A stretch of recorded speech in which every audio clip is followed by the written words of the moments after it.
Esse pode ser um dos vídeos mais importantes que eu já fiz. O que está acontecendo agora é a prova definitiva do que muita gente se recusa a enxergar. O Brasil não está sendo governado, está sendo saqueado e os responsáveis têm nome e endereço. E eu vou citar todos eles. Mas antes de falar do Banco Master, dos ministros do STF, do filho do presidente, do irmão do presidente, eu preciso que você entenda como chegamos até aqui.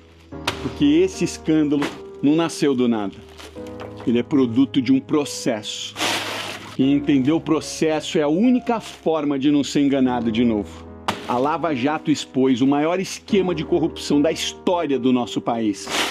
Deltan Dallagnol, um dos líderes da operação, veio no meu podcast falar sobre isso. Hoje é deputado federal, depois de ter sido destruído pelo sistema. Sérgio Moro, o juiz, virou réu. A Lava Jato foi dizimada. Por quê? Porque Bolsonaro entrou. E Bolsonaro se tornou a maior ameaça que esse sistema já viu. Não porque era santo e eu não defendo político. Eu só tô trazendo fatos, mas porque ameaçava o sistema.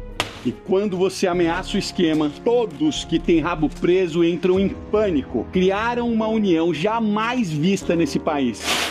Executivo, legislativo, judiciário, imprensas, artistas, academia, todos alinhados contra uma ameaça comum. Quando Barroso subiu no palanque e gritou que vencemos o bolsonarismo, era exatamente isso que ele estava querendo dizer. Lula foi descondenado e voltou à presidência. Com todos os ministros alinhados, com o STF do lado, com a narrativa do amor venceu. E 3 anos depois, a história se repete. Só que piorada. Agora deixa eu te contar o que está acontecendo. Daniel Vorcaro, dono do Banco Master, foi preso pela 2ª vez em 4 meses. Na primeira estava no aeroporto de Guarulhos, com jatinho particular em direção aos Emirados Árabes. Dessa vez, a Polícia Federal chegou antes do amanhecer na porta da casa dele. Quando abriram o celular, encontraram um grupo de WhatsApp chamado A Turma, uma milícia privada. Gente paga para monitorar jornalistas, ex-funcionários, desafetos. O chefe dessa operação, chamado de Sicário, recebia R$1 milhão por mês. 1 milhão por mês! Sobre o jornalista Lauro Jardim, do Globo, o Vorcaro mandou a seguinte mensagem: quero mandar dar um pau nele, quebrar todos os dentes num assalto. Sobre a empregada que teria ameaçado, tem que moer essa vagabunda. Esse é o homem que jantava com ministros, que entrava no Planalto do Palácio e que tinha o número de todo mundo no celular. E no mesmo dia da prisão, o Sicário foi preso. À tarde estava desacordado na Superintendência da Polícia Federal. Segundo informações, tentou suicídio. Agora deixa eu te fazer uma pergunta honesta. Quem se suicida dentro da Superintendência da Polícia Federal, onde tudo é filmado e monitorado, tendo tanto a contar? Alguém que conhece nomes, alguém que se abrisse a boca, levaria muita gente junto. Agora vem o que a mídia mainstream não tá colocando junto do jeito que precisa colocar. No celular de Vorcaro, a Polícia Federal encontrou 47 contatos ligados ao STF. O presidente do Banco Central, os presidentes da Câmara e do Senado, ministros do governo, senadores, deputados. E as mensagens mostram muito mais do que contatos. Mostram encontros, favores, combinações. Dias Toffoli e Vorcaro se encontraram ao menos 10 vezes, segundo o relatório da PF. Toffoli foi até convidado para o aniversário do banqueiro. A família de Toffoli tinha negócios num resort de luxo, cujas cotas passaram pelas mãos do cunhado de Vorcaro. Quando o caso Master chega na mão do STF, adivinha quem foi sorteado o relator? Toffoli. Como relator, ele decretou sigilo máximo, mandou lacrar as provas, tirou acesso da Polícia Federal dos materiais, sendo que ele viajou num jatinho particular com um advogado de um dos presos da operação. A Polícia Federal pediu suspeição dele. Os outros 10 ministros se uniram, disseram que Toffoli não tinha conflito de interesses, assinaram uma nota de apoio e só depois ele pediu para sair. Alexandre de Moraes. A esposa dele, Viviane Barsi de Moraes, tem um escritório de advocacia que fechou um contrato de 129 milhões com o Banco Master, antes do banco colapsar, antes das investigações explodirem. E hoje saiu mais. No celular do Workaro, a Polícia Federal encontrou mensagens enviadas a Moraes no próprio dia da prisão do banqueiro, novembro de 2025. Às 7 da manhã, Workaro escreveu: fiz uma correria aqui para tentar salvar. Alguma novidade? Conseguiu ter notícia ou bloquear?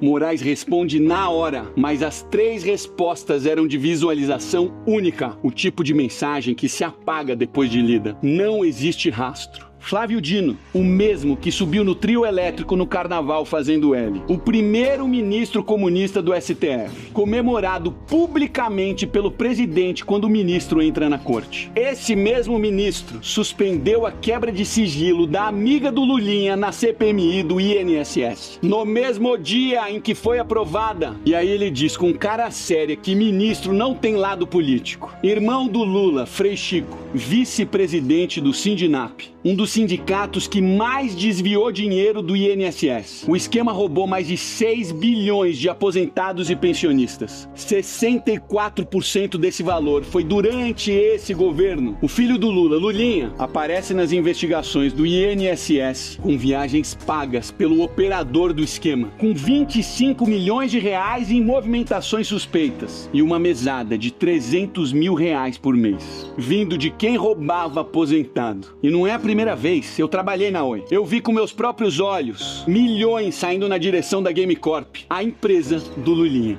O procurador da Lava Jato foi direto. O maior ativo que a Oi buscava era o sobrenome do sócio. O caso foi arquivado pelo STF. Ex-ministro da Justiça Ricardo Lewandowski, que saiu do cargo há pouco tempo, tinha escritório da família recebendo 5 milhões de reais do Banco Master. O líder do governo no Senado, Jacques Wagner, foi quem indicou Lewandowski para o banco. Workaro descreveu uma reunião no Palácio do Planalto com Lula, 3 ministros e o futuro presidente do Banco Central. A mensagem para a namorada foi simples: foi ótimo, muito forte. Esse é o Brasil real, não é o que eles mostram. Agora deixa eu mudar o rumo da conversa, porque eu preciso falar de você. Eu acabei de voltar do Paraguai. Comprei um iPhone, um iMac e uma câmera. Tudo 50% mais barato do que no Brasil. 50% por causa dos impostos! Você tem ideia do que seria a sua vida se tudo custasse 50% menos? A prestação do carro, que hoje não cabe no seu orçamento, caberia. A entrada do seu apartamento, que parece impossível, seria possível. A viagem que você adia há anos aconteceria. O celular que você quer, mas não consegue justificar, estaria na sua mão. Isso não é abstrato, é a sua vida real, concreta, que está sendo roubada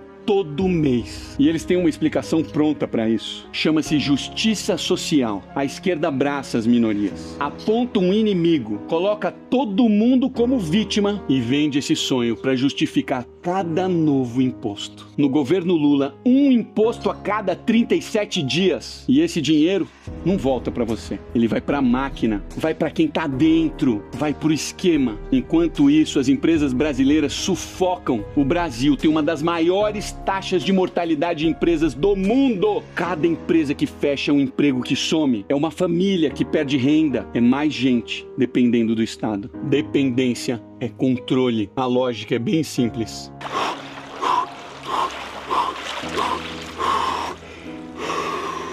Quanto maior o Estado, maior o poder nas mãos de quem está no poder. E quanto mais você vota neles, mais você financia a sua própria prisão. O único jeito de sair disso é a população se unir e lutar contra isso. Tirar o poder de quem está no Estado, diminuir os impostos, diminuir a máquina pública, devolver o dinheiro e o poder para quem trabalha. Quando você vota na esquerda, você está votando por mais impostos, por mais controle e por conivência de tudo que eu tô falando aqui nesse vídeo. Eles controlam o executivo, o judiciário e o legislativo, jogam provas no lixo, eliminam investigações e quando alguém sabe demais e está prestes a falar, você sabe muito bem o que acontece. A cabeça de muita gente ainda está fechada para isso. Compartilhe esse vídeo. Você pode ser o motivo por alguém acordar. É quando o povo se une que a gente muda um país.